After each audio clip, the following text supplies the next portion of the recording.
হে WhatsApp guys, কেমন আছো সবাই? আশা করি সবাই খুব ভালো আছো। র্যান্ডম অ্যানিমেশনে আমরা কিন্তু জুজুৎসু কাইসেনের 6টা এপিসোডে পর্যন্ত দেখেছি। স্পেশালি কালকে যে ভিডিওটা গিয়েছে সেটার মধ্যে কিন্তু পুরো 6টা এপিসোড এক ভিডিওতে আমরা দিয়েছি। আর আজকের এই ভিডিওতে আমরা করবো কি দুটো এপিসোড, 7 নম্বর এপিসোড এবং 8 নম্বর এপিসোড একসাথে দেওয়ার চেষ্টা করব। তো এই এপিসোডের শুরুতে আমরা ম্যানেজার আর গুজুর সিন দেখতে পাই। তো এখানে তারা মেন যে প্রিন্সিপাল রয়েছে তার সাথে মিটিং করার জন্য যাচ্ছে। আর তখন গুজোর রাস্তার মধ্যে একটু অদ্ভুত লাগে এবং সে কোনো একটা কার স্পিরিটকে অনুভব করে। আর এই কারণে সে ম্যানেজারকে গাড়ি থামাতে বলে। তো ম্যানেজার তো অনেক কনফিউজড হয়ে যায় এবং গাড়ি থামায়। আর গুজো এরপর নিচে নামে এবং সড়কের মাঝখানে দাঁড়িয়ে থাকে। আর তারপর গুজো ম্যানেজারকে বলে তুমি এখান থেকে চলে যাও। তো ম্যানেজার বলে তুমি কি বলতে চাও? তুমি কি আমার কোনো টেস্ট নিচ্ছ না? তো আর আমি পাক্কা জানি আমি যদি তোমাকে এখানে রেখে যাই পরে তুমি আমাকে মারবে। গোজো তখন বলে তোমার কি মনে হয় আমি কে? যাও এখান থেকে। তো এরপর ম্যানেজার চলে যায়। আর তারপর গোজো বলে আচ্ছা ঠিক আছে, আশেপাশে যেহেতু আছো আমার সামনে চলে আসো। আর তখনই সেই জায়গার উপর থেকে যোগো নামে যে কার স্পিরিটটা রয়েছে সে আক্রমণ করে। আর সে সাটুরো গোজোকে পিষে ফেলতে চেয়েছিল, কিন্তু গোজো খুব সহজে তার আক্রমণ থেকে বেঁচে যায়। কিন্তু ওই কার স্পিরিটের আক্রমণে সারা রোড কিন্তু ভেঙে গিয়েছে। আর ইমিডিয়েটলি ওই কার স্পিরিটটা করে কি গোজোর পেছনে একটা ভলকানো ট্যাঙ্ক বানিয়ে দেয়। আর সেখান থেকে অনেক লাভা বের হয়ে গোজোর উপর আক্রমণ করে এবং অনেক বড় একটা ম্যাগমার এক্সপ্লোরেশন হয়। আর এটা দেখে ওই কার স্পিরিট মনে করে বাহ এত সহজ ছিল, গোজোকে এত সহজে মেরে ফেললাম। কিন্তু তখনই গোজো বলে আরে তুমি দেখি আমাকে হালকা মনে করছো। আর তারপর সেই করে কি সকল ছায়ার লাভা সরিয়ে ফেলে। আর তারপর গোজো অবাক হয়ে যায় যে এই কার স্পিরিট কথা বলতে পারে। বাহ এটা তো সত্যি চমৎকার একটা ব্যাপার। আর তার সাথে সাথে এই মাত্র যে শক্তিটা ব্যবহার করেছে এটা একটা ভয়ঙ্কর শক্তি। তো আমি যদি কম্পেয়ার করি তাহলে বর্তমানে শকুনা যতখানি শক্তিশালী আছে তার চেয়েও অনেক বেশি শক্তিশালী। এখানে বুঝতে হবে যে শকুনা মাত্র তার 2টো আঙ্গুলের শক্তি নিয়ে রয়েছে, কিন্তু এই কার্সটার তো অলরেডি শকুনার 10টা আঙ্গুলের সমান শক্তি রয়েছে। তো যাই হোক গোজো তখন বুঝতে পারে যে এটা কোনো একটা স্পেশাল গ্রেট কার্স, আর এই কার্সটা এখনো তাদের খাতায় রেজিস্টার নেই। তো গোজো এরপর ওই কার স্পিরিটটাকে বলে আরে তোমার কোনো হিস্ট্রি আমাদের রেজিস্টার বই নেই, আর তুমি কি সুন্দর করে এই এলাকাতেই বসে রয়েছো। বিষয়টা সত্যি খুব চমৎকার। আর তারপর কার স্পিরিট করে কি গোজোকে থামকি দেয় আর বলে তোমার জীবন এখানেই শেষ হবে এবং তুমি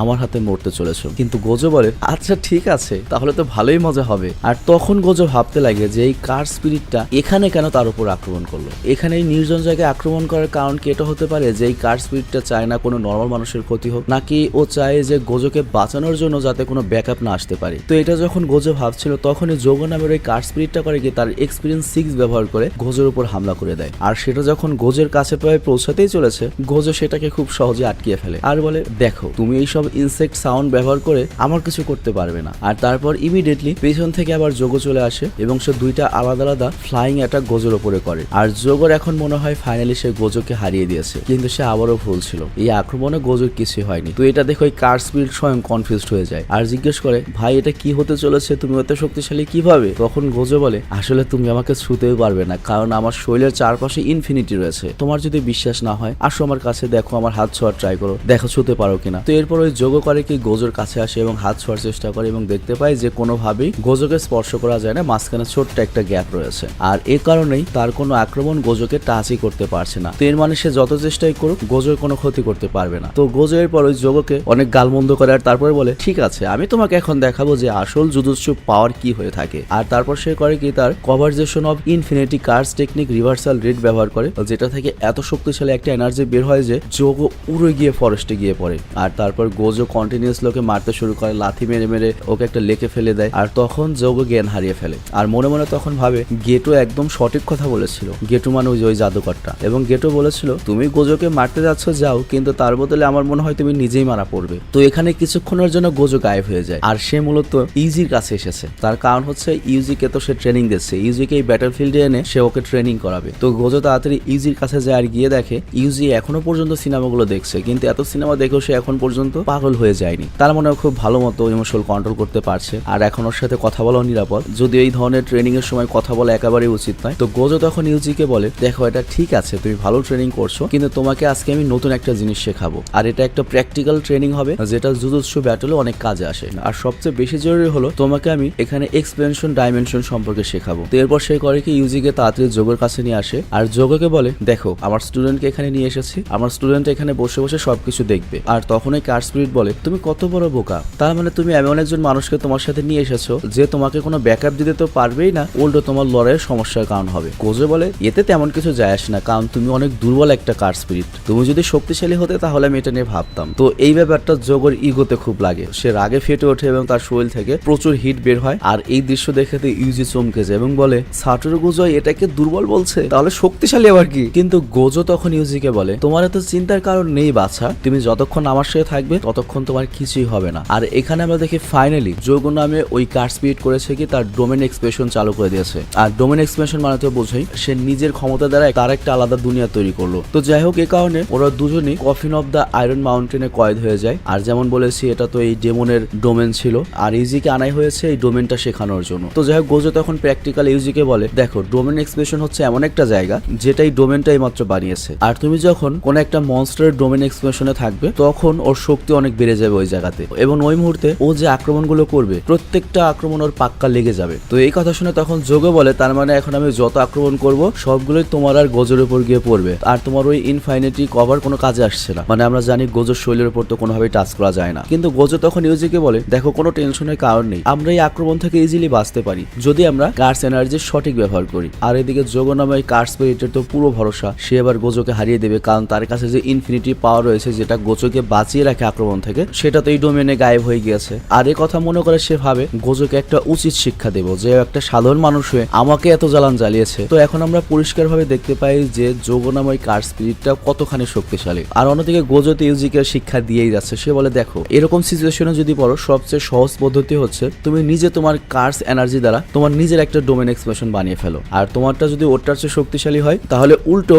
ওই তোমার ডোমেন এক্সপ্রেশনে চলে যাবে এবং ওই জায়গাতে আবার তোমার শক্তি বেশি হয়ে যাবে। আর সেটা আমি তোমাকে এখন প্র্যাকটিক্যালি দেখাবো। আর এইটা দেখানোর জন্য গোজো করে কি তার চোখের মধ্যে যে পট্টি টাইপ কিছু বাধা রয়েছে সেটা প্রথমবারের মতো সরায় এবং প্রথমবার তার ফুল চেহারা আমরা দেখতে পাই, এবং এটা ছাড়া সাটোরু গোজো সেই লেভেলের হ্যান্ডসাম একটা ছেলে। তো যাই হোক, এরপর গোজো করে কি তার যে ডোমেন এক্সপ্রেশন যেটার নাম ছিল হচ্ছে আল্টিটেড ভোলিট সেটা তৈরি করে। আর এখানে সাটোরু গোজোর পাওয়ার সম্পর্কে তোমাকে একটু বলি। সাটোরু গোজোর পাওয়ারটা হচ্ছে ও যদি তোমার সাথে লড়তে যায় তাহলে সাটোরু গোজো করবে কি পুরো ইউনিভার্সের যত নলেজ রয়েছে যত ইনফরমেশন রয়েছে সব তোমার মাথায় ঢুকিয়ে দেবে। তার ফলে হবে কি তোমার মাথা অতখানি নিতে পারবে না, তুমি এমনিতেই মারা পড়বে। তো গোজো এখানে যেটা করে সে তার যে ডোমেন এক্সপ্রেশনটা তৈরি করেছে তারপরে পুরো ইউনিভার্সের নলেজ এবং ইনফরমেশন ওই ডেমনটাকে দিয়ে দেয়। তো এর ফলে যেটা হয় ওই ডেমনটা প্যারালাইজড হয়ে যায় এবং তার ব্রেন এতখানি প্রেসার না নিতে পেরে আস্তে আস্তে নড়াচড়ার ক্ষমতাও হারিয়ে ফেলে। আর ঠিক ওই মুহূর্তে গোজো করে কি ওই ডেমনের মাথাটা শরীর থেকে আলাদা করে দেয় আর সাথে সাথে তার ব্যারেলটাও ভেঙে ফেলে। আর তাকে বলে মরার আগে তোকে আমি কিছু প্রশ্ন করতে চাই, তুই আমাকে কাইন্ডলি বলতে পারিস তোকে কে পাঠিয়েছে আমার কাছে?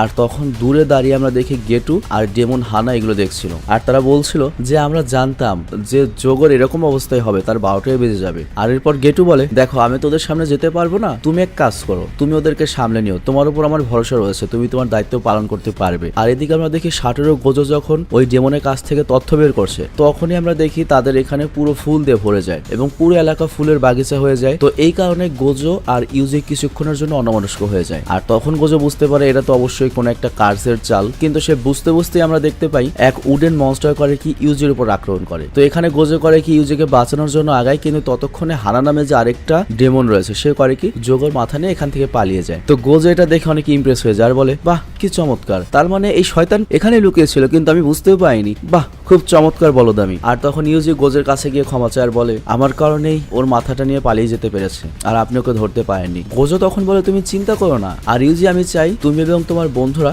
এত বেশি জোরদার ট্রেনিং করবে যে এই সকল ভয়ঙ্কর কার্সদের তোমরাই সহজে হারিয়ে দেবে, তোমরাই ধ্বংস করে দেবে, আমার প্রয়োজনও পড়বে না। আর 1 মাস পর্যন্ত তো তুমি আমার সাথে লড়াই করবে ট্রেনিং হিসেবে, আর তারপর আমি তোমাকে মিশনে পাঠাবো যেটা হবে হচ্ছে গুডিভেল ইভেন্টে। তো ইউজি তখন বলে এই গুডিভেল ইভেন্টটা কি, কিন্তু এটার প্রশ্ন সাটোরু গোজো আর দেয় না। আর অন্যদিকে আমরা প্রিন্সিপাল ইয়াগার দৃশ্য দেখতে পাই যে খুবই রেগে রয়েছে ম্যানেজারের উপর আর বলছে সাটোরু গোজো অলওয়েজ দেরি করে আসে আমার মিটিং এ। মানে আমরা বুঝতে পারছি ওখানে প্রিন্সিপাল মূলত সাটোরু গোজোর জন্য ওয়েট করছিল, বাট ওরা তো আর জানে না যে সাটোরু গোজো এখানে কি করছে। আর এদিকে আমরা দেখি গেটু নামে ওই জাদুঘর করে কি তাদের হাইড আউটে চলে আসে, আর সে যখন একটা অ্যাপার্টমেন্টের দরজা খোলে আমরা দেখি এখানে একটা লুকানো একটা ডোমেন রয়েছে এবং সে এসে করে কি তাদের যে গ্রুপ লিডার তার সাথে দেখা করে, আর তার নাম ছিল হচ্ছে মাহিডো। আর সে যোগের ব্যাপারে জিজ্ঞেস করে আর তখনই পেছন থেকে হানা যোগের মাথা নিয়ে আসে। আর এই দৃশ্য দেখে মাহিডো বলে এটা অনেক ভালো ব্যাপার যে তুমি এখনো ভালো আছো। তখন যোগো বলে কি বলেন ভাই, আমার শরীর কই, আমার আছে খালি গলাটা, আর আমি বুঝতে পেরেছি গোজোকে হারানো এত সহজ নয়। আর তখন গেটু বলে আরে এটা চিন্তা করো না, আমরা অক্টোবরের 31 শিবুতে গোজোর পুরো কাহিনী কিচ্ছা চিরদিনের মতো খতম করে দেবো। আর তখন মাহিডি বলে একদম তাই হবে। আর এর সাথে 7 নম্বর এপিসোডটা শেষ হয়ে যায়। মানে এই পর্বে আমাদের আরো বেশ কয়েকটা ক্যারেক্টারকে চেনানো হলো এবং আমরা এই সিরিজের মোটামুটি যে মেন ভিলেন তাকেও আমরা দেখতে পেলাম। মানে মাহিডো আর কি এই এই ভিলেন গ্রুপের লিডার। তো যাই হোক, এবার চলো আমরা 8 নম্বর এপিসোডটা এক্সপ্লেন করি। মানে যেমন বলেছি এক ভিডিওতে 2টো এপিসোড। তো 8 নম্বর এপিসোডের শুরুতে আমরা টোকিও জুজুৎসুর যে হাই রয়েছে তার সিন দেখি, আর এদিকে মেগুমি আর নোবারা দুজনেই মাকির জন্য কিছু জিনিসপত্র আনতে গিয়েছে। মাকি হচ্ছে ওই সেকেন্ড ইয়ারের স্টুডেন্ট, আর এদিকে পান্ডা এই চিন্তা নিয়ে বসে রয়েছে যে আজকে কিয়োটোর প্রিন্সিপালের সাথে একটা মিটিং রয়েছে। আর মাকি এটা বলে যে আমার তো মনে হয় না প্রিন্সিপাল এই সময় এমন কিছু করবে, কিন্তু পান্ডা বলে আরে আমি তো প্রিন্সিপালকে নিয়ে চিন্তা করছি না, কিন্তু প্রিন্সিপালের সাথে তার সেই স্টুডেন্টরাও আসবে, 4th ইয়ারের স্টুডেন্ট, যারা আমাদের নিয়ে খুবই হাসি ঠাট্টা করে এবং রাগাতে পছন্দ করে। তুমি কি ভুলে গিয়েছো টোটো আর মাহিজেরিনের কথা? আর তখনই আমরা দেখি তারা আসে এখানে, এবং তারা দুজন এসেই মেগুমি আর নোবারের কাছে যায় আর বলে আরে তোমরা কি ফার্স্ট ইয়ারের স্টুডেন্ট? আর আমরা প্রিন্সিপালের সাথে এসেছি। তো এখানে মাহি বলে আমরা শুধুমাত্র তোমাদের সাথে দেখা করতে এসেছি, কারণ আমরা জানতে পেরেছি যে কয়েকদিন আগেই তোমাদের একটা ক্লাসমেট মারা গিয়েছে। আবার তোমাদের ক্লাসমেটের মৃত্যুতে তোমাদের মধ্যে কোনো শোক দেখতে পাচ্ছি না, তার মানে এতে কি তোমাদের কিছু যায় আসে না? তো এরকম কথা শুনে নোবারা আর মেগুমি দুজনেই রেগে যায়। আর এদিকে যে বডিওয়ালা টোটো ছিল সে বলে তোমাদের সাথে কথাবার্তায় আমার কোনো ইন্টারেস্ট নেই, আমি শুধুমাত্র এটা দেখতে এসেছি যে তোমরা কি ইন্টারেস্টিং মানুষ নাকি বিরক্তিকর। তো টোটো এবার মেগুমিকে জিজ্ঞেস করে আচ্ছা আমাকে বলো তো তোমার কোন ধরনের মেয়ে পছন্দ? তোমার উত্তরের উপর ডিপেন্ড করবে যে তোমাকে আমি মেরে মেরে আধমরা করবো নাকি হালকা মারবো নাকি বেশি মারবো। তো মেগুমি এটা দেখে চিন্তায় পড়ে যায় যে এটা আবার কেমন জবরদস্তি, মানে বুঝতে পারছো ওরা র্যাগিং করছে আর কি। তো এখানে মেগুমি কোনো উত্তর দেয় না, কিন্তু ওই টোটো বলে দেখো আমার তো লম্বা মেয়ে সেই পছন্দ। কিন্তু এখানে মেগুমি মূলত এই বিষয় নিয়ে কোনো কথা বলতে চাচ্ছিল না, আর এই কারণে নোবারা তখন বলে ওঠে হ্যাঁ মেগুমি এমনিতেও একটু অ্যান্টি সোশিয়াল পার্সন, সে কারোর সাথে ওরকম ভাবে কথা বলে না, তো আমার মনে হয় না সে তোমাকে এই ব্যাপারে কোনো অ্যান্সার দেবে। আর তখন টোটো বলে দেখো আমার হিসেব অনুযায়ী একজন লোক কি ধরনের মেয়ে পছন্দ করে সেখান থেকেই তাকে ডিসাইড করা যায় যে সে কেমন মানুষ হবে। যদি তার বোরিং টাইপের মেয়ে পছন্দ হয় তাহলে এটার মানে সে নিজে একজন বোরিং মানুষ, আর আমার বোরিং মানুষ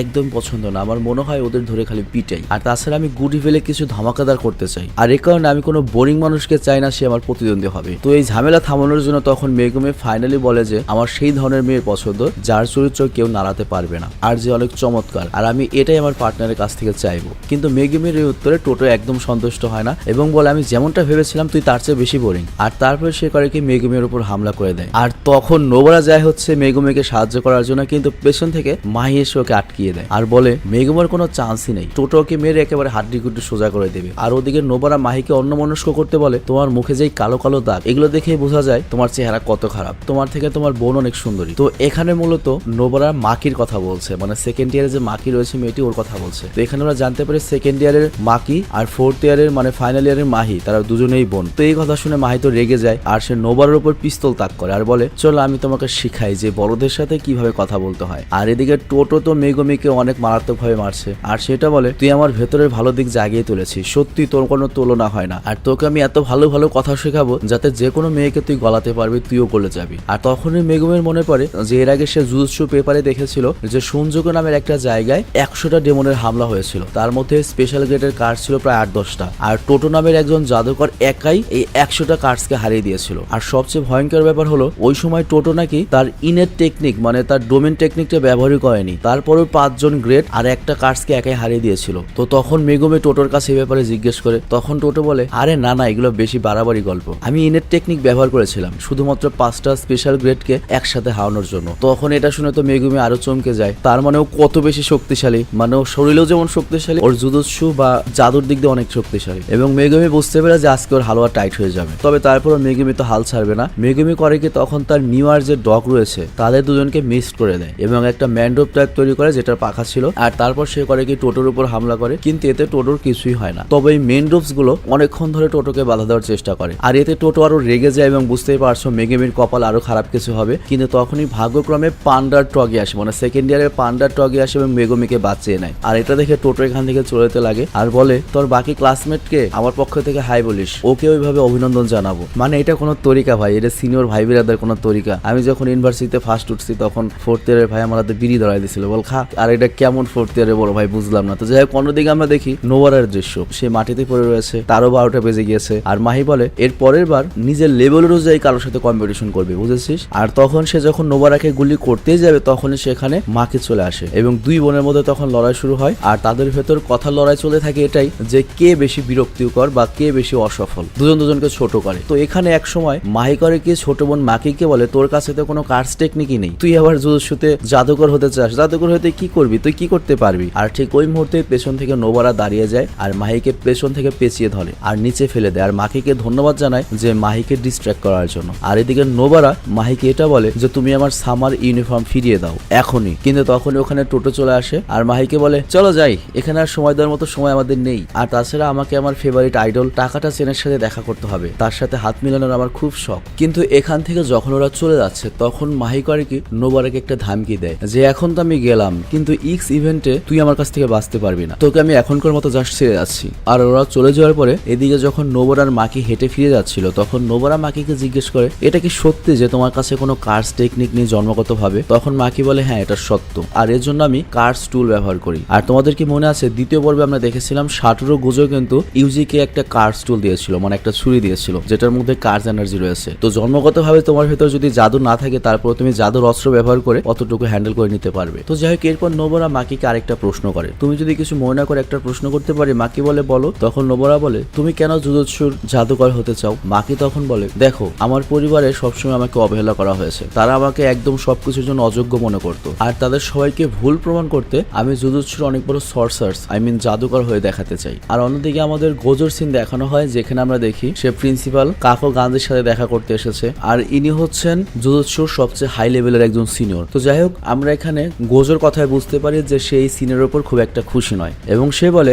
আপনি তো সেই মিটিং এ সামিল ছিলেন যেখানে সিদ্ধান্ত নেওয়া হয়েছিল যে ইউজিকে মেরে ফেলা হবে, তবে একটা কথা মনে রাখবেন আমি কিন্তু একদমই সহ্য করবো না আমার স্টুডেন্টের উপর যদি কারো কুনজর পড়ে। তো এখানে গোজো এমন ভাবে কথা বলছিল দেখে মনে হচ্ছিল এত সিনিয়র একটা প্রিন্সিপালের জন্য তার মনে কোনো সম্মানই নেই, যে কারণে ওখানে দাঁড়ানো যে একটা স্টুডেন্ট ছিল যার নাম হচ্ছে কাশুমি, তার অনেক রাগ হয় এবং সে গোজোকে একটু ভদ্র মতো কথা বলতে বলে এবং বলে আপনি কি জানেন না বড়দের সাথে কিভাবে কথা বলতে হয়? আর তখন গোজো বলে হ্যাঁ আমি সেটা অবশ্যই জানি। আর গোজো যখন এই কথা বলে তখন তো ওই মেয়েটি মনে মনে খুবই খুশি হয়ে যায়, কারণ সে নিজেই গোজোর অনেক বড় ফ্যান ছিল আর সে মনে মনে ভাবে বাহ বাহ গোজো আমার সাথে কথা বলেছে। তো যাই হোক এরপর গোজো প্রিন্সিপালকে বলে আমি আজকে নতুন দুটো আনরেজিস্টার্ড গ্রেড কার্স দেখেছি যারা মানুষের মতো কথা বলতে পারে, তো আমার কাছে মনে হয় আমাদের শক্তিশালী টিম গঠন করা উচিত। আমার কাছে এমন সব স্টুডেন্টরা আছে যারা শক্তির দিক দিয়ে অনেক বেড়ে যাচ্ছে, কিন্তু এই জুজুৎসু টেকের যে কিছু পুরনো নিয়ম কানুন রয়েছে বা যে ট্রেডিশন গুলো রয়েছে এগুলোর কারণে আমরা দুর্বল হয়ে যাচ্ছি আর ওই কার্সরা আরো বেশি শক্তিশালী হচ্ছে। আর সামনের দিন হয়তো এমন হতে পারে যে আমরা এমন কোন একটা স্পিরিটকে দেখবো যেটা স্পেশাল গ্রেডের চেয়ে অনেক বেশি শক্তিশালী হবে, তখন হয়তো আমাদের ওটার জন্য নতুন কোনো নামের চিন্তা করতে হবে এবং ওই ধরনের স্পিরিট গুলো হয়তো আমাদের সবার নাম চিহ্ন মুছে দেবে। তো এই কথা শুনে কাকো গাঞ্জি ওই বুড়া প্রিন্সিপাল অনেক রেগে যায়, সে গোজোর কথা বিশ্বাস করে না, কিন্তু গোজো এখানে রেগে যায় এবং এখান থেকে চলে যাওয়ার কথা ভাবে। আর এটা বলে যে প্রিন্সিপাল ইয়াগার আসতে এখানে প্রায় 2 ঘন্টা সময় লাগবে, আপনি এখানে অপেক্ষা করুন তারপর তার সাথে মিটিং করে নেবেন। তো এই কথা বলে গোজো চলে যায় আর তখন কাকো গাঞ্জি নিবা নামের ওই মেয়েটিকে চা আনতে বলে, কিন্তু নিবা এই কথা খেয়াল না করে ডাইরেক্ট দৌড় দিয়ে গোজোর কাছে যায় আর সে ভাবে সে যদি গোজোর সাথে একটা সেলফি নিতে পারে তাহলে না কতই ভালো হবে। আর অন্যদিকে আমাদের দেখানো হয় টোটো তার ফেভারিট আইডলের সাথে দেখা করতে গিয়েছে, কিন্তু তখনই আমাদের ওই শহরের আরেকটা সিনেমা বা থিয়েটার হল দেখানো হয় যেখানে আমরা জানতে পারি যে 3টা লাশ পড়ে রয়েছে এবং লাশগুলো পুরোপুরি মিউটেন্ট হয়ে গিয়েছে, মানে ওদের হয়তো কোনো জাদু বলে খুন করা হয়েছে যার ফলে ওদের হাত পা মনস্টারদের মতো হয়ে গিয়েছে। আর সিনেমা হলের নিচে মাহিটোকে আমরা যেতে দেখি, মানে মেইন ভিলেনটা, আর তখন তাকে একটা স্কুলের ছেলে যেতে দেখে আর তাকে ডাক দেয় আর মাহিটো তখন বলে বাহ এটা কি চমৎকার, তার মানে তুমি আমাকে দেখতে পাচ্ছ,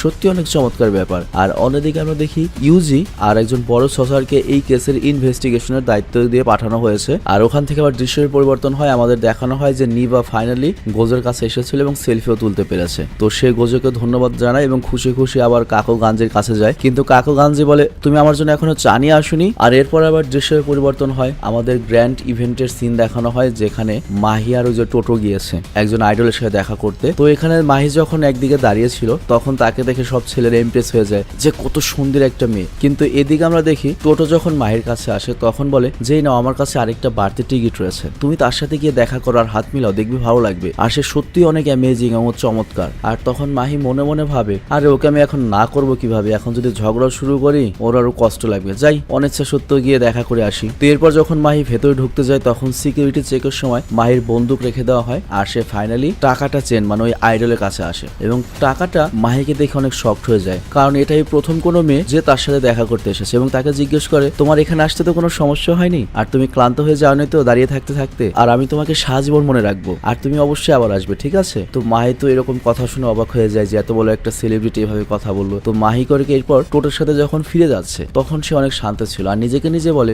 না টাকাটা চিনতে এতটা খারাপ লোকও নয়। তো যাই হোক এখানে 8 নম্বর এপিসোডটা শেষ হয়। তো এখানে 7 আর 8 নম্বর এপিসোডে পরবর্তী যে এপিসোডগুলো হবে সেটার প্লটটা এখানে তৈরি করা হয়েছে। তো এর জন্য এইসব এপিসোডের এন্ডিং কোনো একটা ক্লু দিয়ে শেষ করা হয়নি। তো আজকের মতো ভিডিওটা এখানে শেষ করছি, আর কালকে আমি চেষ্টা করব দুটো এপিসোড একসাথে দেওয়ার জন্য। অ্যাকচুয়ালি আমরা জুজুৎসু কাইজেনের সিরিজটা শেষ করে আমরা অন্য একটা হাইপালা সিরিজে ঢুকতে যাচ্ছি। তো ভালো থেকো, সুস্থ থেকো, টেক কেয়ার, আল্লাহ হাফেজ।